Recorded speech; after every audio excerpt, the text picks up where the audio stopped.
Well, good morning, ladies and gentlemen, and thank you for this opportunity to come along and present to you today.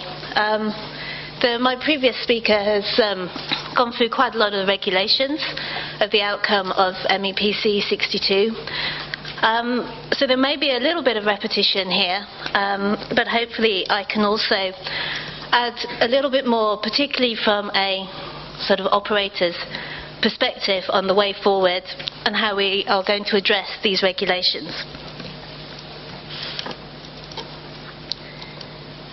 How do I? Yeah. The other one.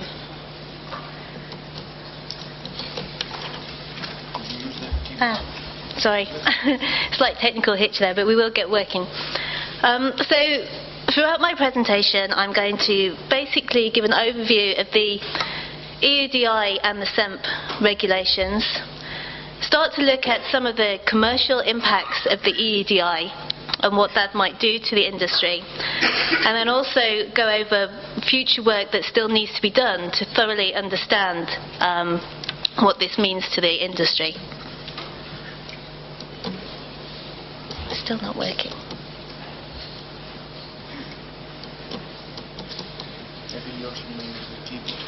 Use the keyboard.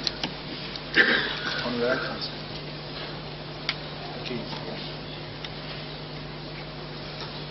Okay. There we go. So what is the EEDI? As we've already seen, it's quite a complex formula.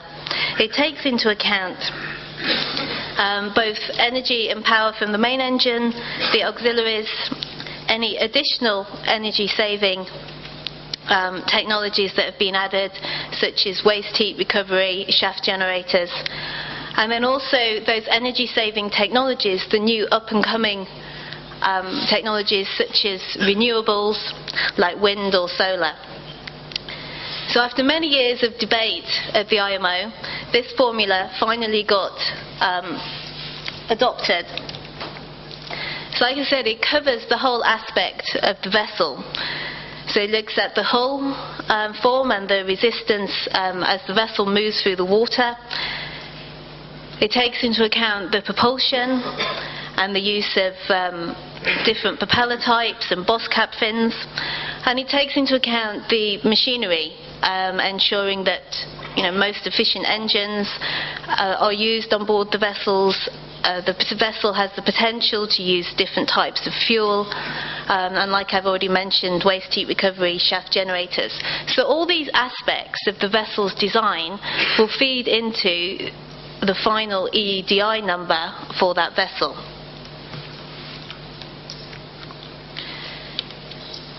So the current regulations for the EEDI were adopted on the 15th of July this year. Quite a momentous occasion for any of those that were present there that week to finally see this go through after a long series of negotiations. The amendments will go into MARPOL Annex 6 as a new Chapter 4 and will enter into force on the 1st of January 2013. And as already has been mentioned, through these political negotiations, a proposal was put forward to waiver the requirements for up to a potential 4 years. And this waiver requirement has gone in to the regulations, but however at this stage it's unknown as to who will implement this waiver and who won't. Now, not only was the EEDI accepted at MEPC 62, but there was also the SEMP requirement. That is the Shipboard Energy Efficiency Management Plan requirement. Little is often said about this, and the focus is primarily on the EEDI regulation. But the SEMP applies to all vessels, whereas the EEDI just applies to new builds. And the requirement is that as of the 1st of January 2013, every vessel must have a Shipboard Energy Efficiency Management Plan on board. So guidelines are provided, a template is given as an example, and they must be ship specific, and so one will be on every single vessel. And the regulation states that it's just about having one present. So within the template, it's like any other management system. So like the management system example we saw earlier from marine tankers, around the plan, do, check, measure approach, this is the same requirement for the SEMP. So to focus back on the EEDI, a lot of work has gone into this. Reference lines have been defined, sort of setting out what the required EEDI is for various ship types. So the purpose of the regulation is that all new builds will have an EEDI that is less than or equal to the required EEDI for that ship type. And over a series of time, the required EEDI will be reduced. So as it shows here, through the series of 4 phases, there will be a 10%, 20% and 30% reduction in the required EEDI up to the period of 2025. Now, as has already been mentioned, this wasn't easily applied to every single ship type. And so the first phase only applies to these ships that are listed here. So one of the largest segments to be missing from there is the passengers segment on the ro-ros, and so work is still ongoing to work out how the EEDI can be applied to these ship types.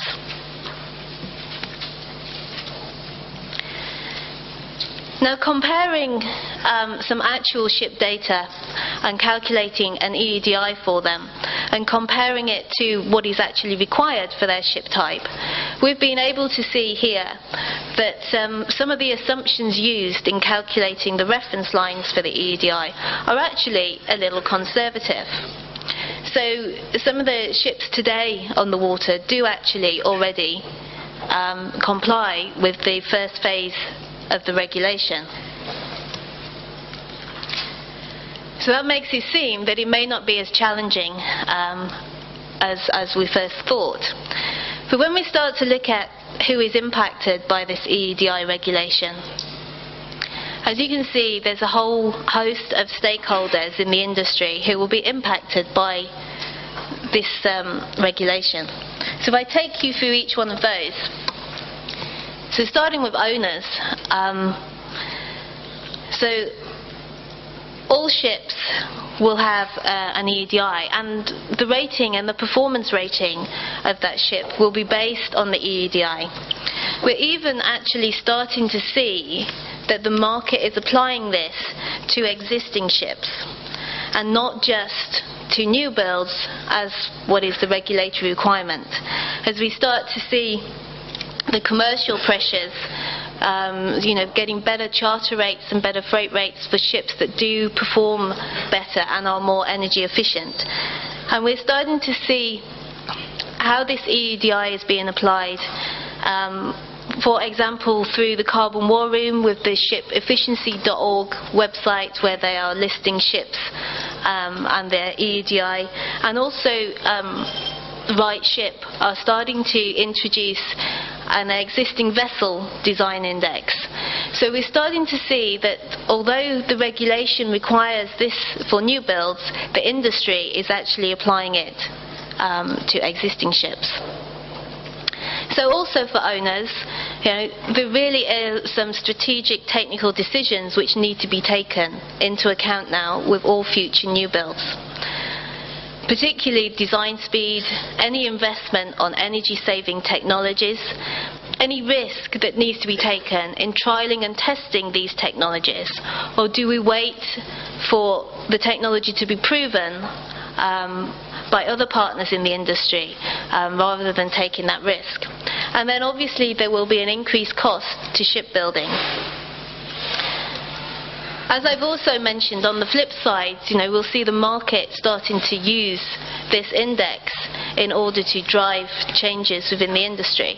And will charterers only want to charter the more energy efficient ships? And then we could particularly see this change becoming more evident as we get something like a price for carbon for the shipping industry. So shipyards and designers. there's going to be a demand for more fuel-efficient designs to ensure that they do meet the EEDI regulation. So potentially there will be a demand for a deviation away from traditional design principles. And so what is this going to do to the shipyards around the world?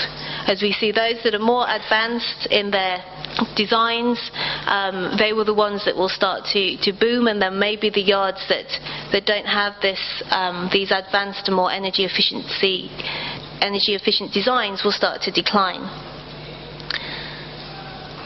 The machinery manufacturers, there's going to be a big drive for more fuel-efficient engines, a drive for for engines that are capable of burning more than one type of fuel, and also capable of burning low-carbon fuels, biofuels, biodiesels, and also an increased demand for these energy-saving devices such as waste heat recovery or shaft generators. And then there's a bit more of the sort of blue sky thinking with the innovative energy technologies being developed. So the sky sails and other wind-assisted propulsion, as well as changes in coatings to improve the resistance as the vessel moves through the water. So we're going to see quite a big shift across the whole of the stakeholders with this regulation. Obviously, classification societies have a role to play here on behalf of flag state in terms of verification and certification. And then the flag states themselves really have to consider whether they will adopt the waiver or not, or whether that is going to add any value. But as has already been mentioned, the advice to owners is probably, to go with this rather than not to have a ship built which doesn't comply with this regulation. So this example here just shows what the EEDI does for some of the existing designs of ships, and this is the 2013 requirements for the EEDI. So as you can see that a 2002 BLCC actually already complies with the required EEDI in 2013, as its actual EEDI which has been calculated is less than the required. And the same with the Panamax bulk carrier, and the same with a 9,000 TEU container ship.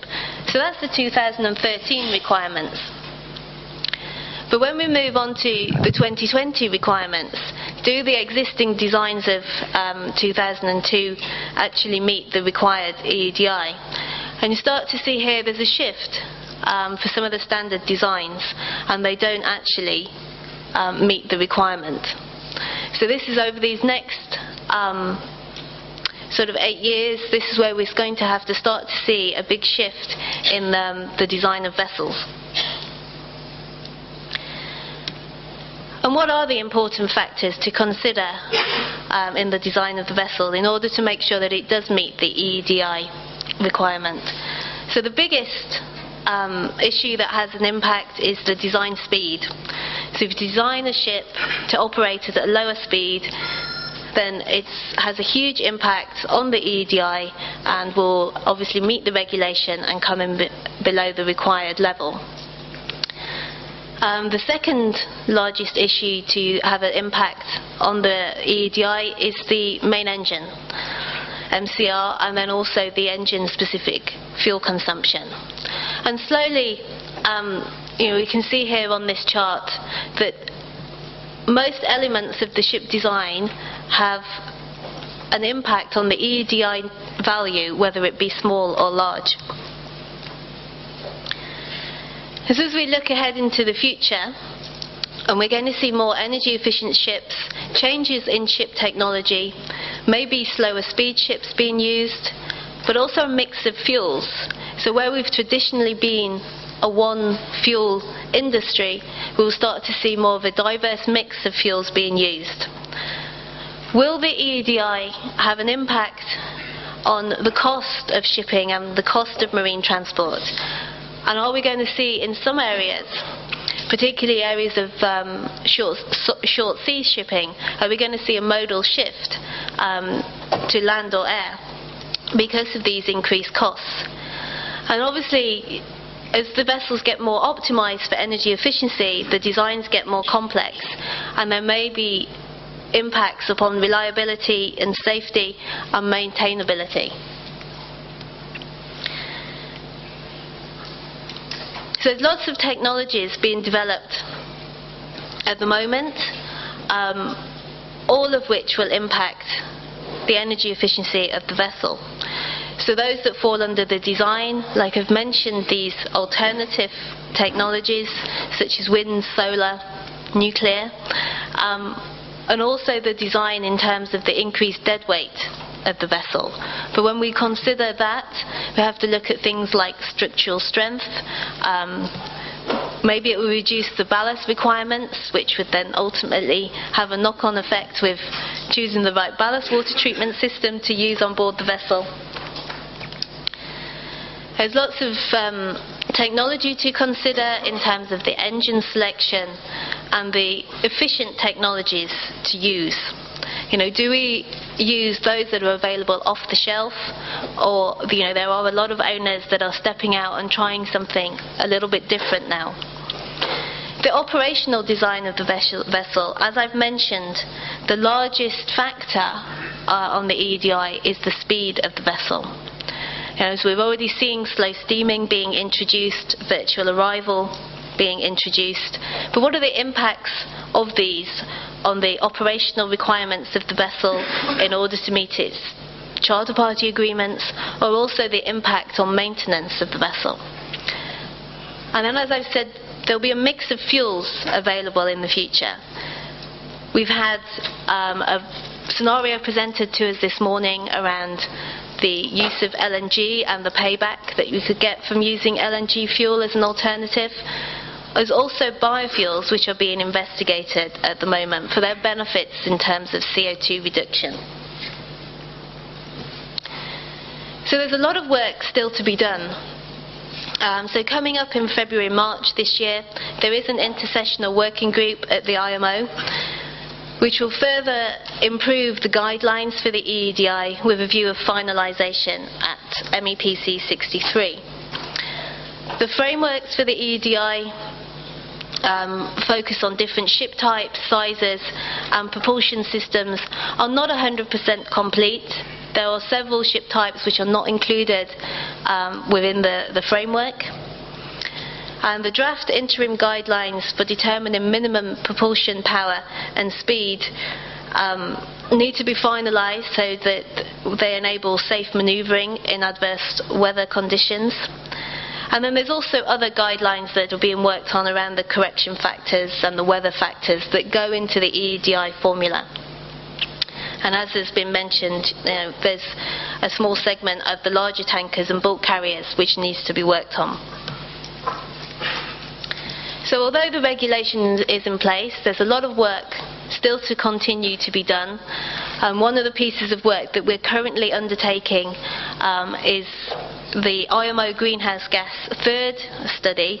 And this third study that the IMO have commissioned is to understand the impact that the new MARPOL Annex 6 Chapter 4 will have on reducing CO2 emissions from the shipping industry. And so we're actually doing this study at the moment, which will be completed by the end of this month, and so that should be out in the future to see how much CO2 we can reduce in the shipping industry by introducing this regulation. Because obviously that, I think, will have further political implications on whether there's going to be a need for any further regulations on CO2. So although the framework and the regulatory regime has been agreed, as I've mentioned, there's still a lot of work evolving on this. There are already a number of solutions available to reduce the EEDI, but there is going to be a whole lot more coming in the future. The impacts of the EEDI on shipping economics, safety and transportation are things that I've just touched upon briefly here today, but they're still being investigated. And then overall, it is really anticipated that the EEDI will have a large impact on future shipbuilding and ship ownership industries. So thank you very much for your time.